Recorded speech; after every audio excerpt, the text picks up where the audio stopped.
Han Solo without the Riz. His exposed arms are taut and defined as the chassis of a Ferrari. What is this? Throbbing. The Acolyte marketing has been wild because while you would expect Leslye Headland to come out and say, well, my fight scene was better than the Phantom Menace or anything in the Matrix, desperately pitch for a season 2 by trying to encourage your friends to watch the show. Just don't pay attention to the reviews. Personally, I don't think that tactic's going to work. Friends don't make other friends watch The Acolyte. With identical twins, it was very difficult to tell them apart. Unless they want to piss themselves laughing anyway. How does it feel? Feels good, doesn't it? To hold one in your hand again.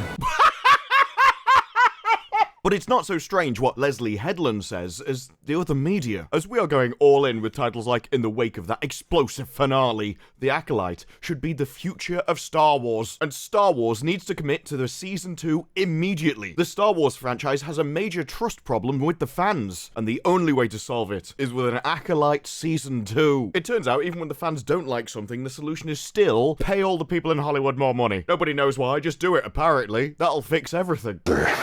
Snakes. And we get things like Leslye Headland saying The Acolyte was tonally inspired by Cowboy Bebop, assuming she means the Netflix version, well also that The Acolyte's first season made Star Wars Dark Past feel like a bright future. You may have hated the Disney sequels before, but now, after The Acolyte, it fixes everything. Season 1 of The Acolyte was a masterclass, stand-up comedy, in deepening the Star Wars lore, rather than just playing to its nostalgic past. It was trash in whole new ways, folks. It is funny though when they're like, oh, it's not playing on a nostalgic past, just after the very same episode that introduced 2 random cameos from characters of its past.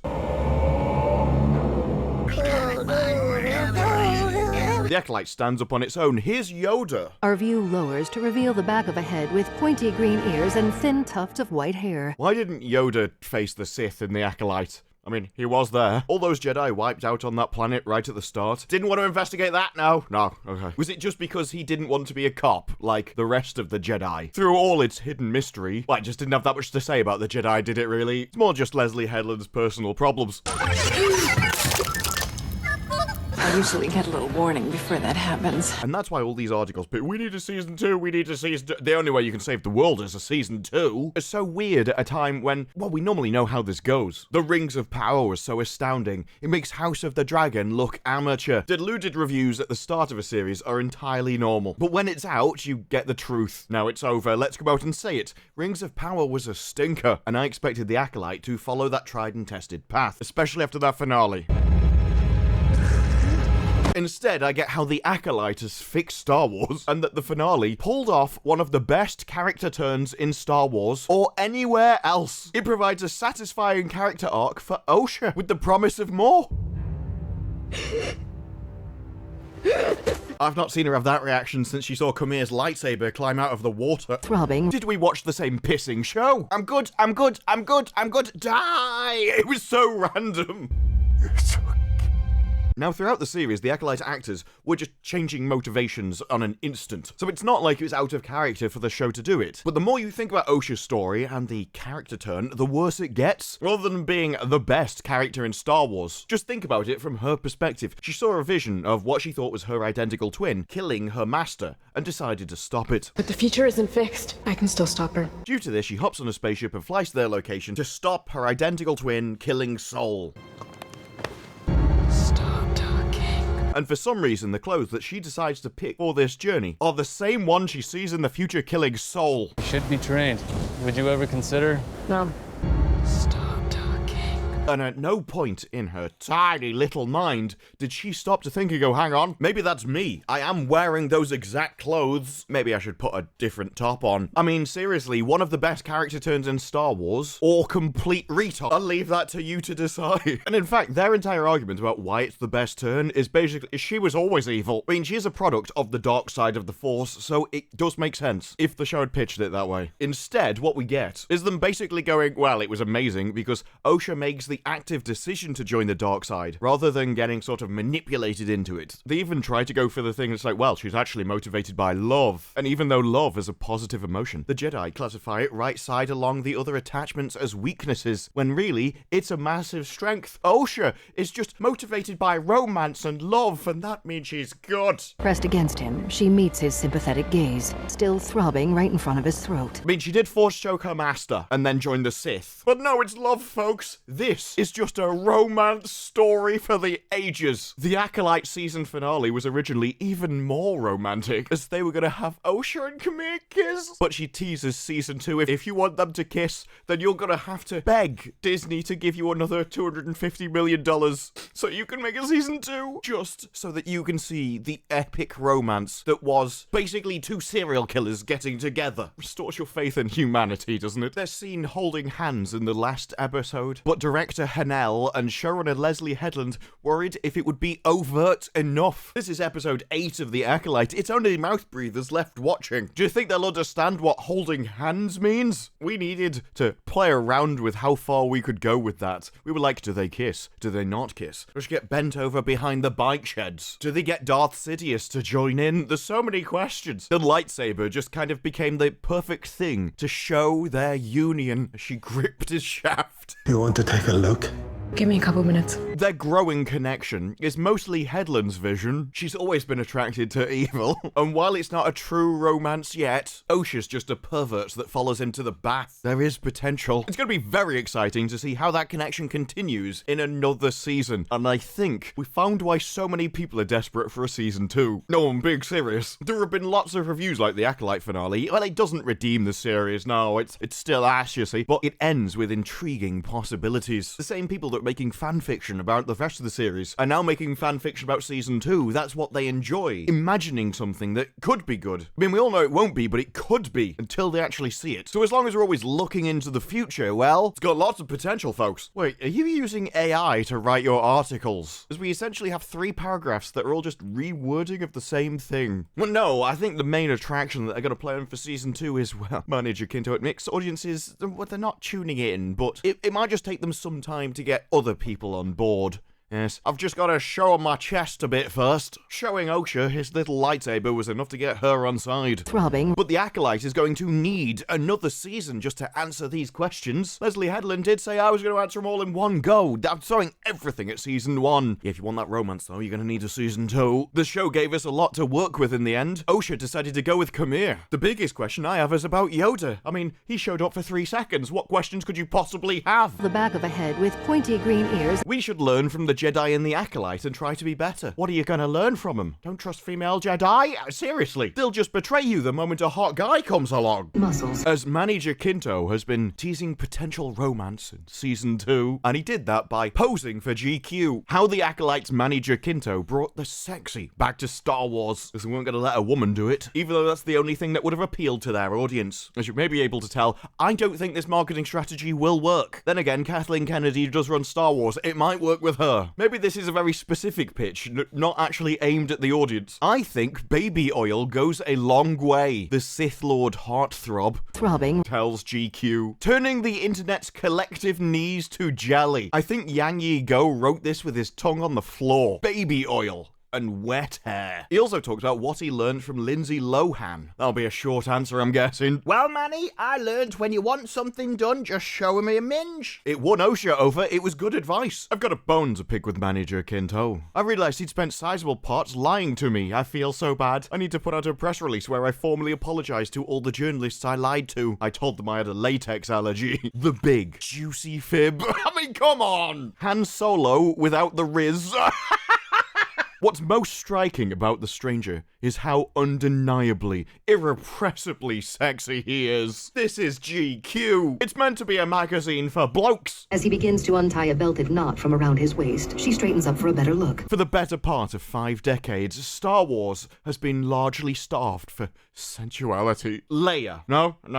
No. Apparently, we can only talk about people like Han Solo and Kylo, Anakin. Strange how those are the ones you remember, isn't it, really? What kind of photo shoot is this? It's just him eating. But when the stranger is unmasked, the camera movements and moody lighting are engineered to maximize his heart-throbbiness. In other words, Leslye Headland's wife should be worried. His exposed arms are taut and defined as the chassis of a Ferrari. What is this? Glistening cheekbones bisected by a pair of meticulously swooping bangs. I cannot even believe those words just came out of your face towards my face. I've said before that the show is basically audiobook smut. But now, so are the interviews trying to get you a season 2.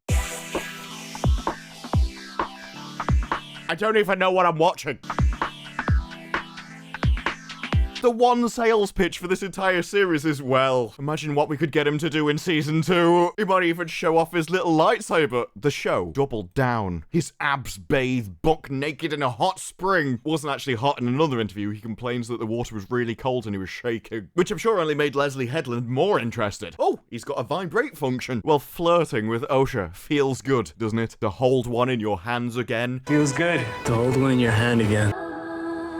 Come. As the internet cringes in unison, GQ thought that was a selling point. The internet has suffered a complete and utter knee-quivering meltdown. I think baby oil goes a long way when I mention the widespread libidoiness he's caused. Baby oil. And wet hair. This is what women have done to Star Wars. No, unironically, even Leslye Headland says that fans are thirsty for Khmer because he flips classic gender tropes of hypersexualization. I think if you translate that from ideologue into English, means it's just because he's a man doing it. And it's like, hang on. No, men have been doing this all the time. There's a reason why Thor and Aquaman exist. You're not flipping anything on its head. What you've done, though, is you've made the one person attractive in the show not appeal to the audience. And so, yes, you have some complete and utter cat ladies going wild. It's not a Star Wars audience, though, is it, really? The Reylos couldn't save the sequels. They won't be able to save The Acolyte either. There's something dangerous about those women. He can access vulnerability, empathy, and longing. I think she's talking about herself. But it seems to be what we've got going throughout all these interviews. And there's so many interviews coming out, I won't even be able to cover them all in this video. This is more about their pitch for season 2. The Acolyte season 1 was amazing. It's got loads of potential, and we can give you more. And so now, we're simply going out and telling you what more we have left for you. Oh, and of course the normal tricks. Manny is still pitching the same tried and tested failure that destroyed the series in the first place. But now we get to destroy season 2 if we can convince Disney they need to do it. That's why he's going, I remember watching movies when I was growing up, but you know, I wasn't really into Star Wars. It was something I admired, but mostly from afar. In other words, I didn't care about it. Maybe because I didn't see anybody like me in Star Wars. What, a child? It was never something I aspired to be in. You know, because selfishly, if there's nothing I can earn from it, I don't care about it. Or is it that your IQ's so low you can't put yourself in somebody else's position? It really is dealer's choice at this point. No, instead I'd watch a Jackie Chan film or something and be like, oh, I want to do that because, you know,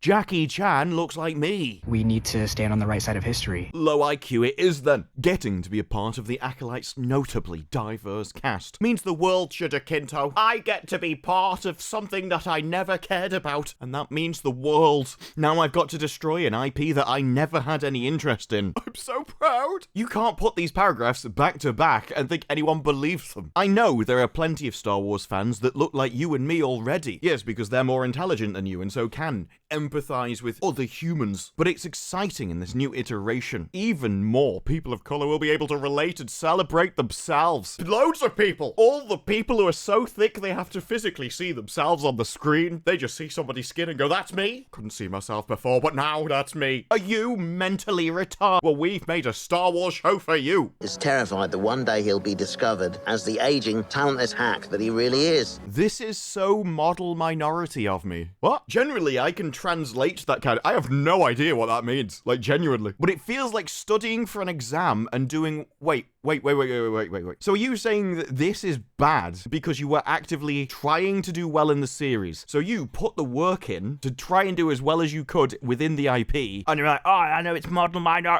Look at me trying to do my job to a good standard. I know, just like everybody else, I should just not care and pump out trash. I have a feeling this is the same thing as try hard. It's like, yeah, you should try hard. Yes. Oh no, you say I work hard. What an insult.